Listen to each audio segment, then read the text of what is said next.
Mari kita renungkan bersama, mari kita kompak, mari kita bertekad untuk mengubah situasi perpolitikan seperti ini dengan cara memilih nomor urut yang paling akhir. Welcome to your channel, Cross Cultural Institute, berdiri tegak di tengah. Assalamualaikum warahmatullahi wabarakatuh. Bismillah, alhamdulillah. Senang sekali saya bisa kembali menemui Anda di channel berdiri tegak di tengah ini. Bincang-bincang kali ini berkaitan dengan pemilihan umum tahun 2024. Ini teramatlah penting karena momentum pemilihan umum adalah berkaitan dengan perubahan. Perubahan yang kita inginkan tentu adalah supaya pemerintahan ini lebih baik dari yang pernah ada. Supaya pemerintahan ke depan ini jauh lebih baik dari yang sudah-sudah. Itu tujuan utamanya. Nah, berkaitan dengan itu maka ada dua hal yang paling penting di dalam memanfaatkan momentum pemilihan umum dan pemilihan presiden itu, yaitu dengan memilih calon presiden yang paling tepat, paling baik, dan yang bisa menjawab berbagai permasalahan bangsa dan negara selama ini. Itu yang pertama. Yang kedua adalah bagian dari itu, yaitu adalah bagian dari pemerintahan itu adalah peran legislatif, yaitu karena bagian yang tidak terpisahkan sebagai checks and balances, sebagai lembaga kontrol kepada eksekutif, yaitu adalah lembaga legislatif. Nah, yang ingin kita perbaiki bagaimana upaya kita dapat melahirkan, dapat memilih, dapat memposisikan calon-calon legislatif yang terbaik sajalah yang kemudian mereka bisa duduk di Senayan. Nah, bagaimana caranya? Kita bisa memilih mereka yang terbaik.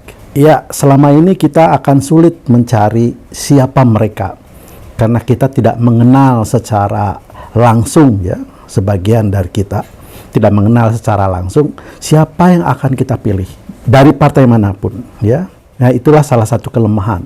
Padahal kita adalah sistem presidensial.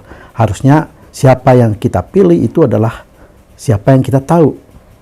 Karena itu adalah mereka yang berada di sekitar kita, yang sudah kita kenal terlebih dahulu.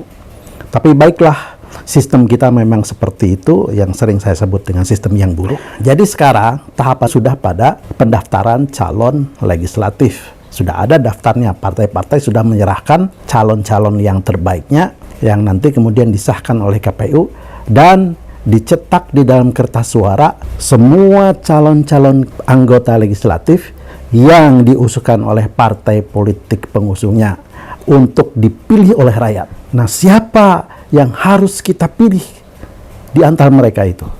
Ini yang teramat penting. Kita tahu bahwa calon-calon dengan nomor urut jadi, istilahnya adalah karena nomor urut kecil, nomor 1, 2, 3, 4, 5, itu sudah dipastikan di dalam perhitungan mereka adalah yang akan menjadi orang yang akan duduk di Senayan.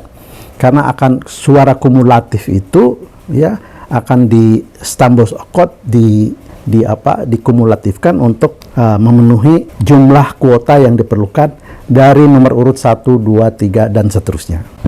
Jadi yang pasti nomor 1, 2, 3 paling tidak itu mendapatkan limpahan suara dari yang mereka tidak memenuhi kuota suara untuk lolos menjadi anggota DPR. Nah, siapa yang akan kita pilih? Nomor 1, nomor 2, nomor 3, dan seterusnya. Atau nomor-nomor jadi itu. Nah, catatan kita adalah bahwa untuk mendapatkan posisi nomor 1 atau nomor-nomor jadi itu, kalau bukan para petinggi partai adalah mereka yang memiliki uang. Atau yang sering kita kenal dengan mahar. Mereka harus membayar, mereka harus memberikan sumbangsi kepada parpol dengan nilai tertentu sesuai dengan angka-angka, sesuai dengan nomor urut yang tentu sudah ada nilainya, sesuai dengan nomor urut yang tentu sudah ada angka dan nilainya. Jadi mereka membayar, menyetor kepada partai untuk diposisikan pada nomor-nomor jadi dalam perhitungan mereka. Nah, sudah barang tentu iklim yang seperti ini yang harus kita hindari. Nah, sudah barang tentu iklim yang seperti ini yang harus kita hindari. Jangan kemudian kita memilih mereka karena mereka duduk di situ.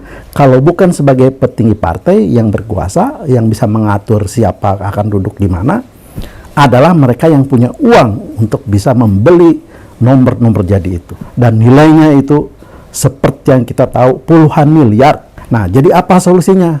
Mari kita renungkan bersama, mari kita kompak, mari kita bertekad untuk mengubah situasi perpolitikan seperti ini dengan cara memilih nomor urut yang paling akhir. Mari kita renungkan bersama, mari kita kompak, mari kita bertekad untuk mengubah situasi perpolitikan seperti ini dengan cara memilih nomor urut yang paling akhir. Sebab merekalah kader partai, aktivis partai yang tidak punya uang, ikhlas berkiprah di partai yang tidak punya uang, dan kemudian partai memposisikan sebagai upah mereka, tapi di angka-angka, di nomor-nomor yang tidak mungkin, seperti nomor 50, nomor 40, nomor 30, nggak mungkin terjadi, nggak mungkin terpilih. Padahal itu adalah orang-orang baik menurut kita.